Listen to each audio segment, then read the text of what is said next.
Highball sa CapCut, Raise New Fredgy, Raise Aduan, Video na record, Info, Raise Sign Plus sa kanan, Raise Library, Raise Scenery, Freeze Aduan, Freeze First Clip sa kaliwa, sa baba, hanapin lang si Remove BG, Freeze, Freeze Custom Removal, Freeze Brush, Adjust Brush Size number 11, kung nag-green check, check ang white check, Freeze Overlay, habang naka-highlights ang second layer nga clip, i-adjust ang green screen.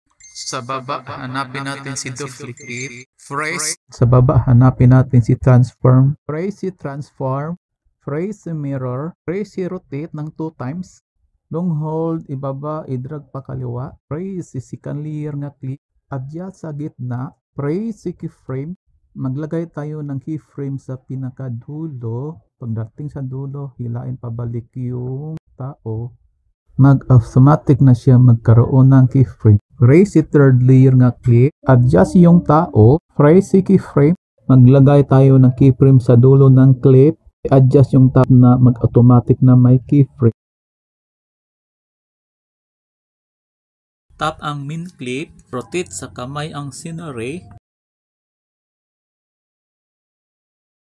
Sa baba, hanapin natin si opacity. Raise si opacity. Adjust sa 56.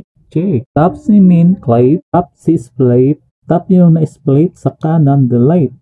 Back to the beginning of video. Then flex. Adjust 1080 to 720. Raise si arrow. Done.